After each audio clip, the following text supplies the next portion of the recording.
feel how you want, but don't tell me you're Lions free when you're watching them. I mean, or the paying commitment. attention, reading the papers, calling into a radio show. I'm impressed with the commitment. Yeah.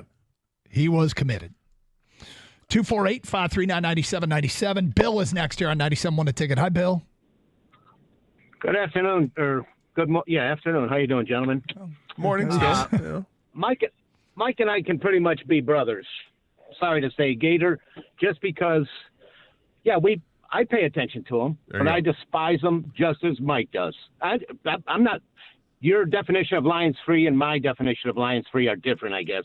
I'm not free of the Lions. I hate the organization, what they've done to their fans for 60 years, what they did to Barry and to Calvin, the two Hall of Famers that they've had. Well, I think they've got one more, but anyways, what they've done to those guys, and the only reason they've got them back on their side is so they can help promote the team. They've done to us for 60 years. Go ahead. Can you, is there a degree of saying, well, there's new people in charge, I can be forgiving and give them a shot? I can't get over it. I'm like the previous guy. I'm 65. I lived through 60 years, and I mean, we can go on and on with Bill, some of the I'm things just curious, that they've done as an organization. What else do you hold a grudge against? Like, what else in life has you making an absolute statement like, I'm not going to root for this team anymore? You have to have other things in life to do the same thing. It's not just the Lions. I'm just curious what those other things are. I don't think I have, Gator. That can't be. That can't be. You're dealing in absolutes right here, where somebody, you're saying that the organization, because the family that owned the team, that they ruined Barry and they ruined Calvin, that's it. You're done with them. You'll never get away from it. Even though, Sheila's doing a fantastic job with his team, and you're going to refuse to acknowledge any of that. There has to be other things in life. Then why not get back on board? Because what they've done, it's just not the Barry and Calvin. They've done so many things. But that's in the past. Can't you look and see what's been new? When you say they, that's not Sheila Ford Hamp. That's not Dan Campbell. That's not Brad Holmes. That's not. These are new people. Well, it's their egos. The father. He's gone. Killed the team. He gave it to his son. The son killed the team. Gave it to the mother. The son gave up the team. I wish I would have sold it and not gave her, the opportunity to do what she's doing. Yeah, she's doing a lot of great things, and I hate every one of them. And like Mike said, you hate every one of the good things that she's doing because they're winning. How stubborn is that? No, how stubborn is that? Win. How stubborn and stupid is that? Gator, you call it what you want, but that's just me. I'm sorry. That's why I'm asking. It has to be other things that you feel this way about too. Somebody does something that is so reprehensible in your life, and you refuse to give that up. Nobody's done this for 60 years. Oh.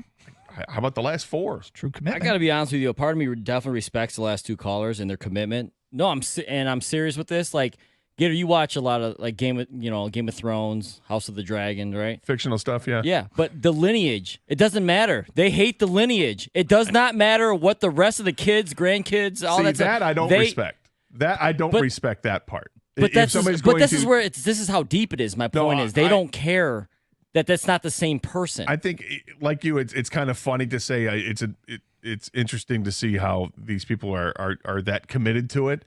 But when it comes to like what you're putting, it's the lineage. When you see somebody that's clearly different in the way that they're handling things as the owner of the team, and you're not going to give that any credence because simply the bloodline. Well, the last name was Ford for a while before she got married. I can't. That's just so stupid. No, they're actually it's not treating people differently, and people are different. Everyone's different. Yeah, I think actually the last caller gave him credit. He just doesn't like it. I just I get. You know what part of this is? I don't think it's healthy. I'll get some feedback every once in a while that says, "I hate you guys at 97.1," I might respond to somebody and say, "What did I say?" And they'll say, all you guys talk about is something, and it might be nothing that we're talking about. And I go, well, I didn't say that. And they go, yeah, but you're all the same. And I'm like, are we? Like guilt by association. Yeah, and that shouldn't. Would you? How would I don't know. The frustration is real.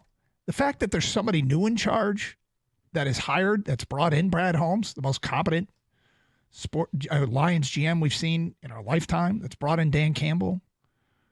I mean, this happened under Sheila's watch. Should she be judged, for what she's done? And only for what she's done? I guess, are you, when people say things like that in the previous couple callers, Calvin and Barry, right? Big thing. Mm-hmm. Barry quit. He just didn't want to play anymore, right? Yep. And a lot of it had to do with the organizational stuff. Calvin quit. His body broke down on him. It wasn't the organization. It was his body that made him say, I'm done. I can't play anymore. And then both players had issues with the team because of money that was owed to them, or the money that the team wanted back on signing bonus, because both didn't live out their contracts and they wanted the money back. And there was an issue with that. And I can understand that, why people would be upset with that. The fact that both players have worked out those issues, and now I don't think that Calvin did it, the Calvin reconciled with the team, and that reconciliation is only just for the Lions' benefit. I think it's for the benefit of all fans, really, more so than anything else. The fact that Calvin has embraced this new organization, if you will, yep, this is completely different than what it was 10 years ago when Bill Ford Sr. owned the team. Completely different than what it was when Bill Ford Jr. took over the team. This is, things changed kind of dramatically when Martha took over. And then when Martha ceded the team to her daughter, it's such a different ball game. And I feel sorry for people like the last two callers that refuse to give that regime a chance simply because Ford's in the name. And I think about guys that are responsible with it, like Spielman. Who doesn't love Spielman? Spielman's had some influence here. Who doesn't love Jared Goff? And the way he's embraced this California kid who probably didn't want to be here has come to a morbid organization and helped resurrect them, and has made Detroit, like, he loves it here now and speaks glowing. He was on a podcast the other day, the Taylor Lewan, whatever that thing's called, and he was going, yeah, Detroit, it matters. This is so much fun to be a part of. And like, there's so much that's awesome about him now. And I feel like the last two callers are completely missing out. Like hanging on to real anger. Refusing to let it go. I don't see how that could possibly be helped. We'll get to more of your phone calls and feedback coming up. 97.1 The Ticket.